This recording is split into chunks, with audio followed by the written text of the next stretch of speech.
Now, why don't we do this, since we don't have all night, but we do have time for you guys to get into the conversation. We've got correspondents around the world. We've got our congressional correspondent here. How about just asking questions and continuing the conversation? You can ask about, what's going on in the Middle East. You can ask about anything. You can ask about press bias, ideology, whatever it is that's on your mind, we're interested in. So somebody break the ice. And do it quickly because we don't have a whole lot of time, so other questions will need to come in.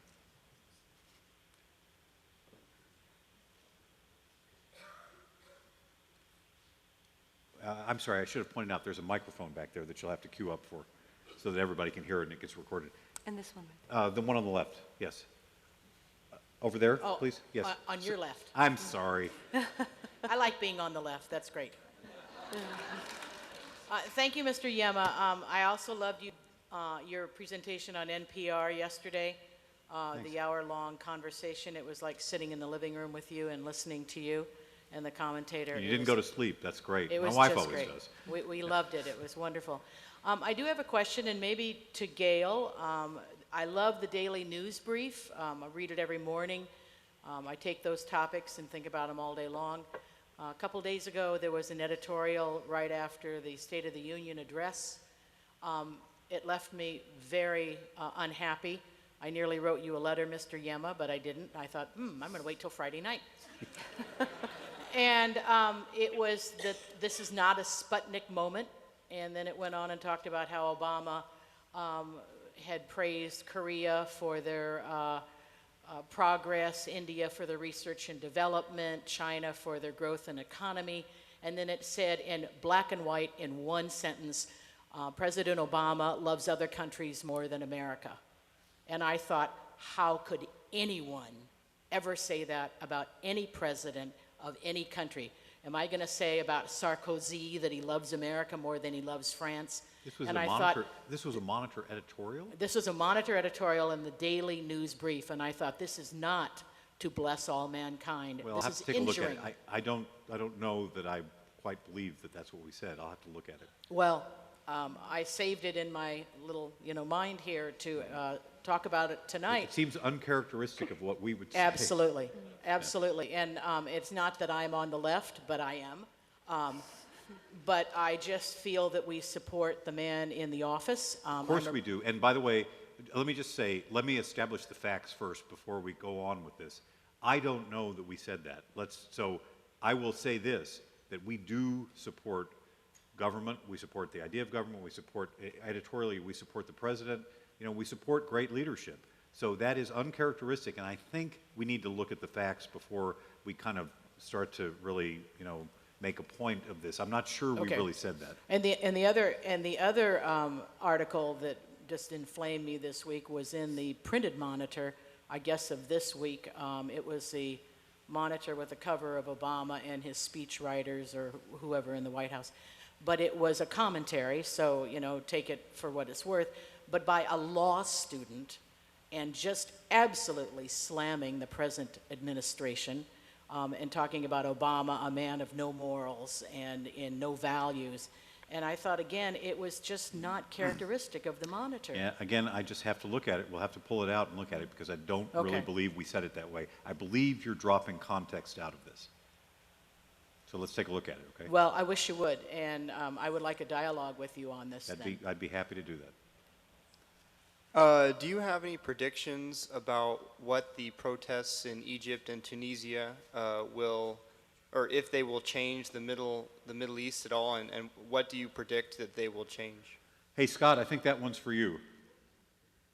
Yeah, I think that we're seeing already an absolutely fundamental change. I mean, even if everything stopped today, even if there were no more protests, I think that the point has been made, and that this is a point that's been waiting decades to come throughout the Middle East. I mean, but of course, we're not stopping everything today. I think what we're going to see is a much more substantial progression. Now, interestingly enough, right after the fall of the Tunisian president, I remember writing a story and journalists were saying, well, Tunisia was really a very special case. We're not expecting to see a domino effect throughout the region. But of course, the fact that right in quite rapid succession, this case in Egypt, and really Egypt being a stalwart Arab nation, a leader in the Arab world, and has been for many decades. It's also since 1979 been receiving billions of dollars in aid from the United States. I mean, ever since it signed a Camp David peace agreement with Israel, part of the deal was that the United States would give billions to Egypt, as it also gives many more billions to Israel. A lot of that comes from that original 1979 Camp David peace agreement. So, Egypt is really an important, critical actor in the region. And so the fact that it seems to have been shaken at its core just today, is the kind of thing that is making Arab leaders stand up very tall around the region. And in fact, not just Arab leaders. I mean, even today during Friday prayers in Tehran, you had the Ayatollah Ahmed Khatami, not to be confused with the former president, but this is really a kind of a very noisy, shall we say, Ayatollah when he leads the Friday prayers, and he was saying, look, you see, this is all a result of the Islamic Revolution, which of course in Iran they had in 1979, and he was casting all these very significant changes in terms of this is just another extension of the Iranian Revolution. But really, just to answer your question, there's no question that we will see waves and waves of change, and I expect it's going to go to a lot of different countries, and it will be manifest in a lot of different ways in the response from the regimes. Scott, could I ask you a PS to that? Do you see this coming back to Iran? Will this revive protest movements there as well?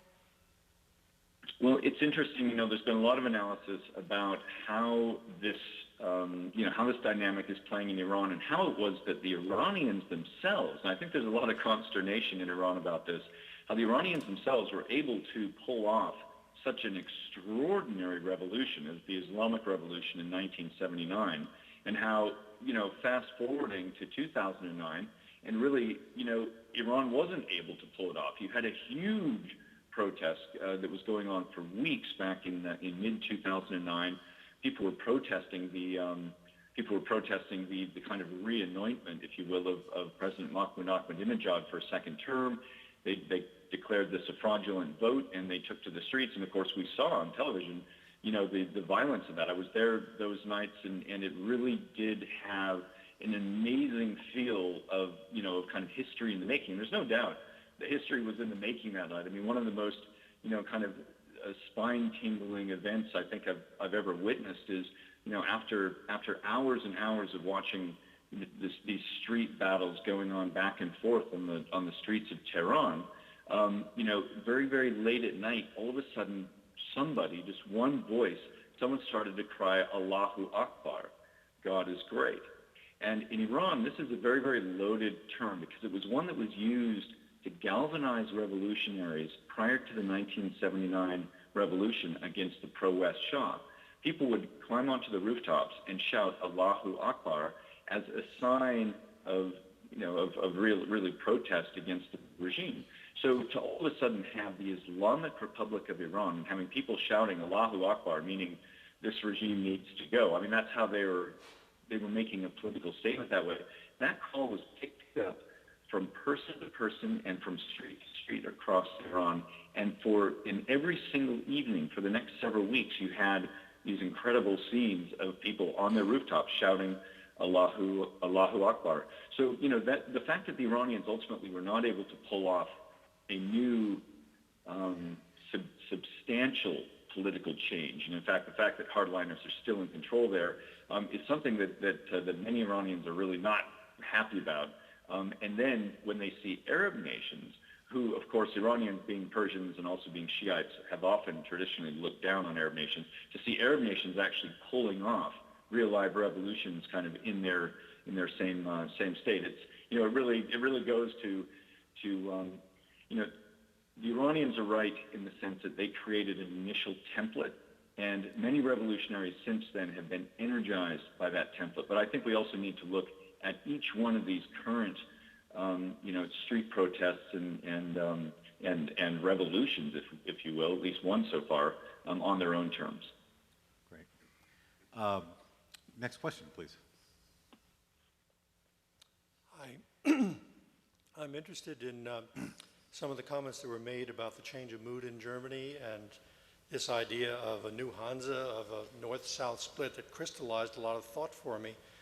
I can remember some years ago, Chancellor Kohl constantly hammering on the point that if we don't keep moving forward toward European unity, we're going to fall backward toward the old Europe of conflict and maybe even war.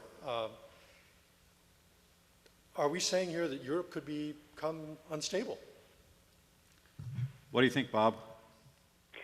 I think that's the question that everyone's getting worried about, and I say that I think that Europe has typically gone to the brink of crisis and has always backed off, and they've always solved their problems. Now, one new thing that's taking place here is that we're in this age of austerity, and we've got a euro crisis. I mean, the most pressing immediate issue for Europe is a euro crisis in which Greece defaulted and had to be bailed out. But in some sense, Germany sees the opportunity of the Greek crisis to change some of the rules by which this community, I mean, let's not forget, it's principally at this point an economic community, not a political community, although last year, of which Helmut Kohl, I'm sure, would support, was the creation of an overarching federal structure for Europe. But the fact is that structure has not been getting attention. It doesn't have a strong power center. So you have right now an age of austerity in Europe in which different actors are looking at each other not so much to create unity, but to, in a way, it's a time of a new self-interest. It's also not a particularly enlightened time at the social and civic level. We've got, for the first time, really a lot of fear and concern about immigrants in Europe.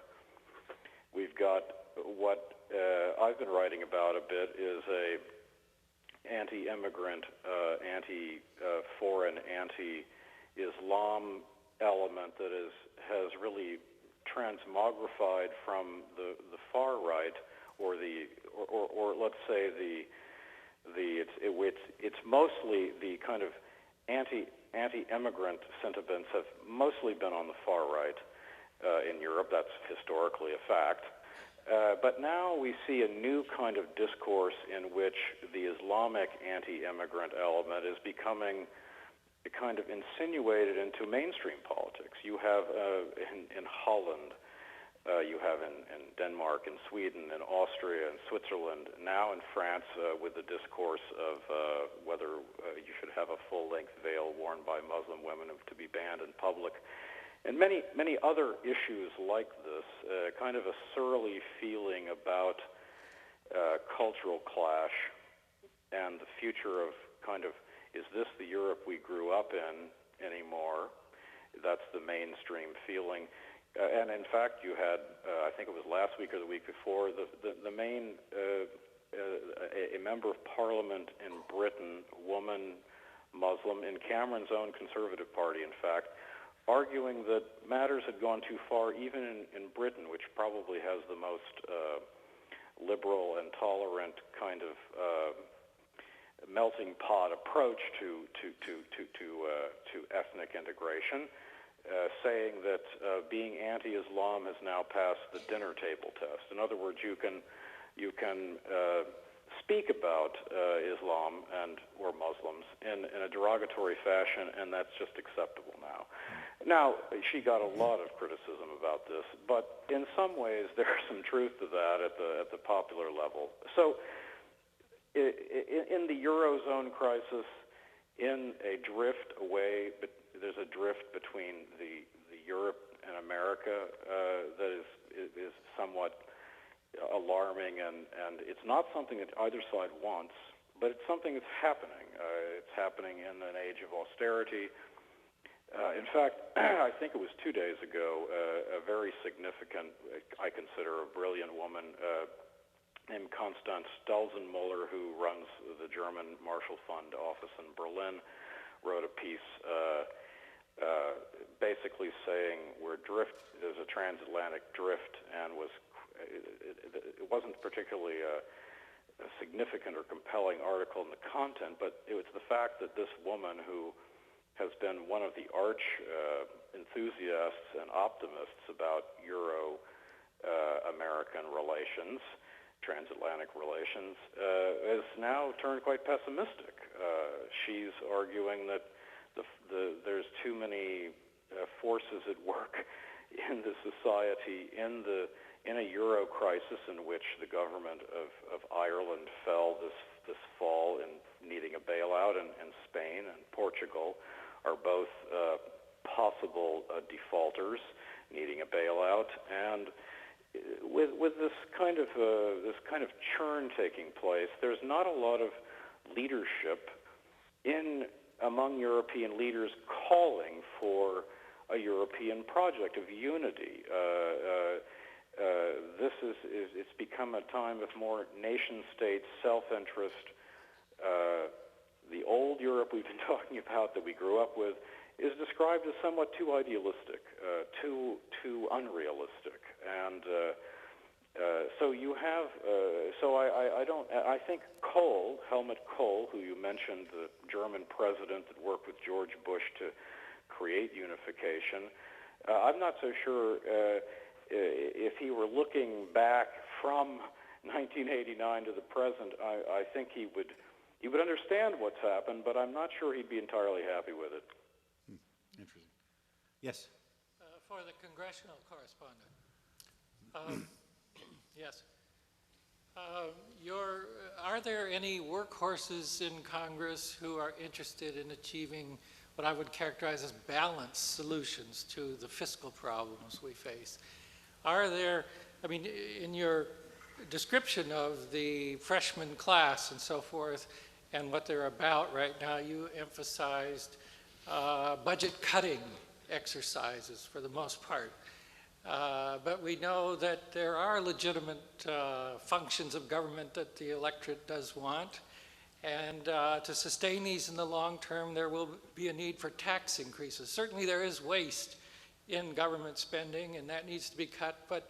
But the president talked extensively during the State of the Union address about seeking ways to make government more efficient and trying to balance the proper roles of government, pay for the proper roles of government, with not only by budget cutting, but by ultimately raising taxes. Who are these workhorses? Do they exist, and what problems do they face? They do exist. Good question. One of the most interesting is a man who just announced that he will not run for re-election, North Dakota, Kent Conrad, who's been concerned about budget issues his whole life. And he said the reason he wasn't going to run, it would be a tough race, let's say that to begin with, is that he wants to focus on this budget spending issue and do it without having to face voters and without that pressure. And I just saw him the other day. He was part of this President's Commission on the debt that produced a report. Wasn't a unanimous report, maybe quickly forgotten.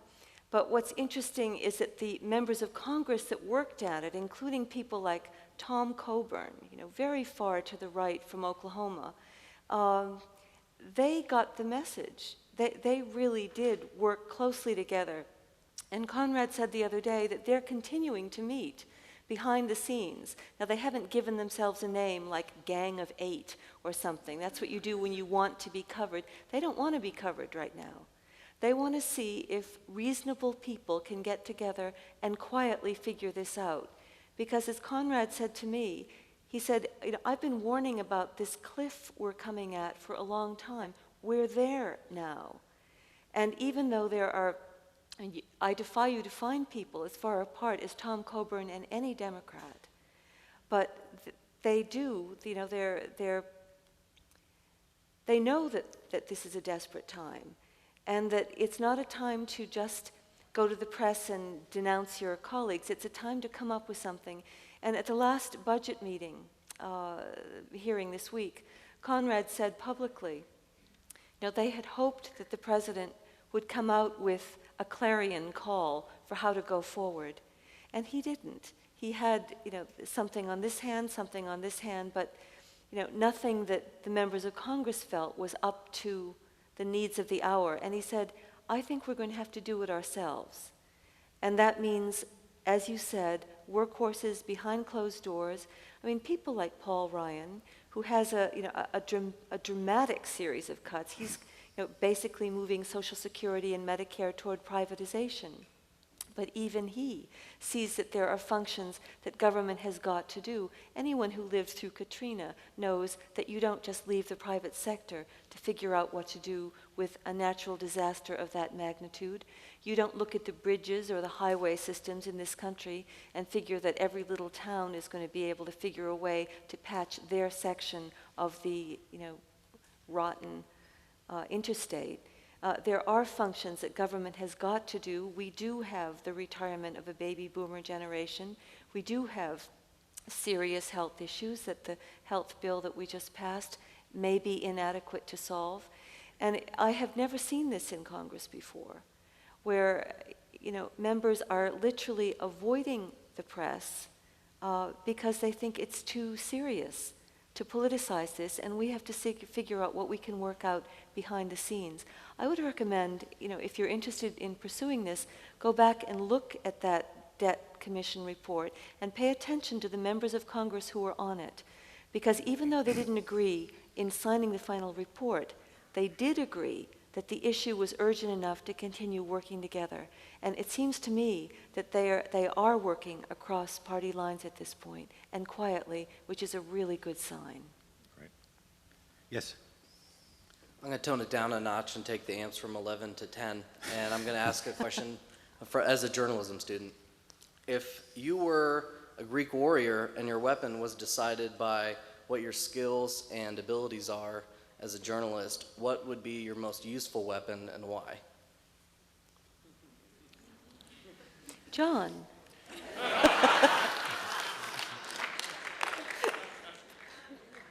I've never thought of it that way. It's a great question. I think your most useful weapon as a journalist is always, you know, fair-minded inquisitiveness. That's what you're trying to establish facts. You're trying to understand what's going on in the world, and you're trying to convey them clearly. I mean, it's not a very sexy weapon, right? But it's what journalists. Hey, whatever works, right? Whatever works. Hey, Scott, what about you? What would be your weapon as a journalist? You're out there sometimes on the front lines, sometimes in dangerous situations. By the way, Scott is also an excellent athlete, so he's going to know weaponry. To say nothing of a photographer. Well, as a journalist, I really do think that the most important tools are eyes in direct connection to ears. You need to hear all the time the voices. I mean, you know, the reason why we're out here is to really hear what people have to say and be able to use that to understand the situations they're in, to understand the broader dynamics that are going on in a certain country or across an entire region. And these are the kind of things that can only be pieced together if you yourself hear the voices as a journalist. You hear the voices, you hear a lot of voices, you go to a lot of different places, and also in conjunction with seeing, because of course nothing tops a witness moment. I mean, I'm sure that all of the journalists, and there were very many who were in Cairo on this day, will, you know, those memories will be seared into their minds, and hopefully they're writing about the events of this day will also sear themselves into the minds of those who read them. I mean, that's the whole purpose. You know, we are storytellers, and the best tools, the best weapons, really, of course, a sharp mind is one hopes that we can pull that together, but really the fundamental building block is having what you see and what you hear and being able to meld that into the right context. Hey, Gloria, how about you? You're a woman warrior. What would be the weapon as a journalist that you would really consider the one that you would use? Gosh, well, you know, I'm really sort of imagining a pretty cool toga for the moment. Well, you know, I think the thing that I find over and over working a story with many sources is how many times people will say to me that you'll be doing an interview, and it will be amazing that where the tables will flip. They'll say, well, gosh, tell me what so-and-so said, or tell me what they're thinking, or gosh, how did they respond to that? And what you realize is people involved in a situation are often alienated and disconnected from one another. And a journalist has a unique ability to sort of carry water from one camp to another. You become this kind of neutral party where you have just this bucket of information that you can take to a person that would shut their door on the actual person that the information was coming from, but you can walk in and lay the cards on the table and say, look, so-and-so says this, so-and-so believes this, so-and-so asserts this, so-and-so has pictures of this. What's your perspective on that? And I have been amazed at how often new information comes out by the simple gesture of neutrality, where you introduce this notion. And again, it goes back to what I was saying before about listening. If people get the sense that there is space to be heard and space to communicate, I think that develops. It opens the door to safety. It opens the door to connection and dialogue, and a much heightened level of civic discourse and interaction. Right. Bob, any thoughts on that? By the way, you can't say a baguette, Bob. I think, we just eat cheese around here all day. I think, so. I think asking a lot of really good questions on a sustained basis and keeping track of those in a conscientious way is a very good stone if you're going to take, the pebbles that you knock Goliath down with. I don't know if that's what a journalist does or not, but I think you're certainly knocking down Goliaths of falsity or received opinions, stereotypes, blocks on the flow of information and truth. I think that it's useful to be, especially as a monitor journalist, you want to be empathetic and compassionate, which I think empathetic includes, but I think you also need to be a little suspicious, both, because you're looking for some kind of real story, real truth. You go into situations, I'm sure Scott's done this quite a bit, and you have to find out, you have to go through clouds of falsity to find out what's really going on. And so those are some of the weapons you'd have, and you have to, as Gail so well illustrates, you need to be interested in things. She seems, I've admired her interest in things so much, and Gloria's comment about taking something, as an impersonal way. You're taking a question to somebody who wouldn't want to face it if it were asked by their opponent. I think that's being brave enough to do that is another good quality. Right. Weapons of your warfare. Can I just add something? I was once, I remember asking an LAPD, it was a homicide detective, and he was, I asked him, how he worked on feeling safe during the day. And he said that the most useful tool he had was just taking a second to listen before he acted.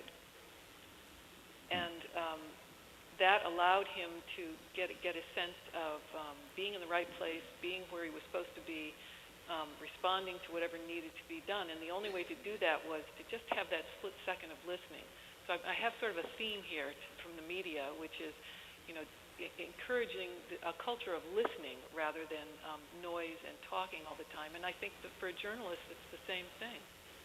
Yeah, that's excellent. That's really excellent. I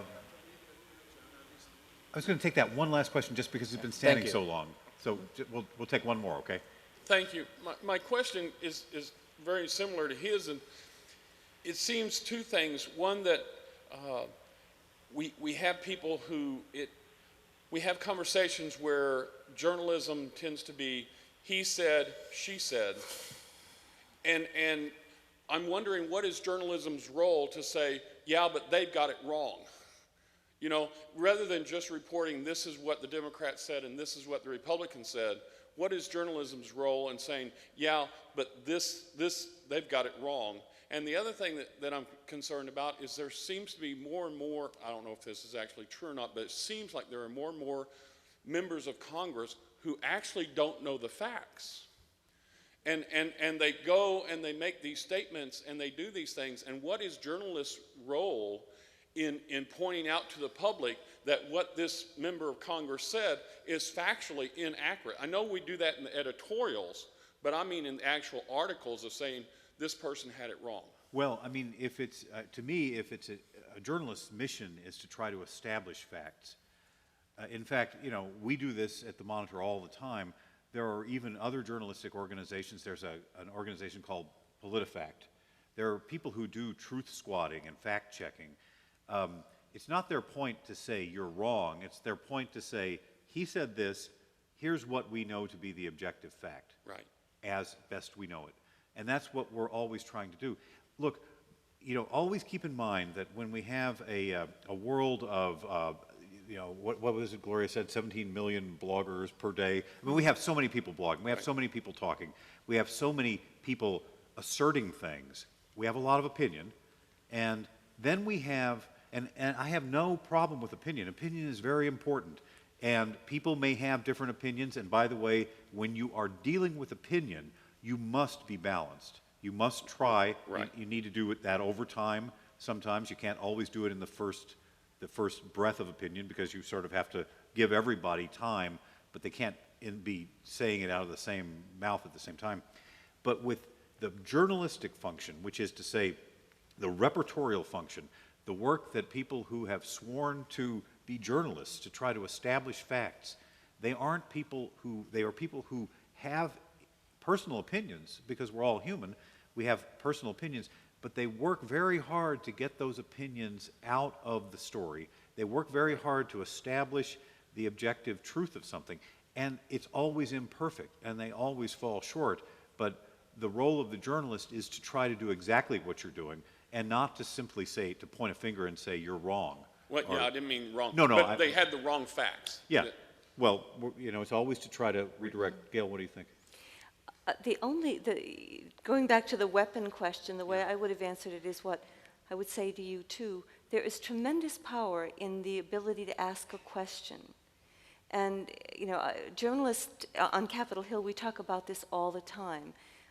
People lie to you a lot. And, you know, I told a colleague the other day that the very last thing I say in this profession, the very last thing I say to a member of Congress will be this. As I walk out the door, you know, they'll say I'll ask a question, they'll give the answer, and I will just say, excuse me, just how stupid do you think we are? You know, and that'll be, I mean, you only get to say that once, and I intend to say She it will no longer be working at for the the very Monitor. end. But that's okay. You can have a great okay. exit line. That's okay. Great, you've heard it. But what you do with a question, you know, especially when you're in the presence of someone, it's helpful, because you can ask the follow-up question, get the answer, and then use the answer in the story. So so-and-so said X, fact, fact, fact. Responding to this, so-and-so said Y. Now, Y is, I'll give you an example that happened to me when I was just starting out. It was at a Monitor breakfast, and we had probably one of the most liberal labor secretaries ever, Robert Reich. Very, you know, concerned about workers, but he got off on this tangent about how, you know, in the software industry, there really weren't enough skilled software engineers, and we really needed more education to educate more people to be software engineers. Well, I married a software engineer, and I just know that, you know, there were so many that are out of work, that are highly skilled, and their jobs are being outsourced. And I'd heard this at dinner tables for years. And so my follow-up question was this: if the problem is education, why are there so many highly skilled software engineers over 40 who aren't working? And he said, well, you have to understand that software is a young man's profession. And my colleagues around the table said, ooh. Bad moment. And my follow-up was, well, do you think it might be that their health costs are higher and employers don't want to continue supporting this? And he said, I think you have a point, that's right. So, you could have just said, what a fool, and left it at that. But, he did, when asked some questions, respond to the questions, and that's all a reportable fact. I mean, you could have left it with the stupid response to the first question, but the question is your own. That's what the press card gives you. It gives you a right to ask questions. And if you do it in a way that doesn't say right off the bat, I really think you're stupid, and just says, here's an interesting fact that's come to my attention. I wonder what you think about this. It's a weapon. And it's better than saying, how stupid do you think I am? But it would just feel so good to say that. Thank you. Just to sum up, thank you very much for that question. You all probably know that when the Monitor was established by Mary Baker Eddy 102 years ago, the motto that she gave it, the purpose she gave it, was to injure no man but to bless all mankind. And within the Monitor, we take that very seriously. I mean, every day we think about that. These are not just words. I worked for a publisher once, and his words as he established his newspaper 150 years ago have been completely forgotten to time. Nobody pays attention to it. People in the Monitor newsroom and Monitor journalists all over the world pay attention to that idea of injuring no man, blessing all mankind, in a kind of a current way of thinking about it. We say that what we're trying to do is we're explaining world news to thoughtful people, you, who care about solutions, because we know that nothing is beyond the ability of progress, the ability to solve that problem, to demonstrate above it. And so I would just say that we all at the Monitor extremely value your support. We know that we fall short sometimes. We hope we help in different ways you to understand the world because you're doing other things. We are trying to do that for you. We're trying to provide that service for you. And we hope we're blessing all mankind because that's our purpose. And so with that as kind of a closing statement, I want to thank Scott, who's staying up very late for us in Istanbul, and Bob, who's staying up only slightly less late in Paris. Get some sleep. It's Saturday tomorrow. And Gail here, and Gloria on the West Coast. It's early evening, Gloria, so just really have the night off. Take the whole night off. I can still go out and party. Okay. Anyway, thank you all for participating, and thank you all for the questions and for coming tonight.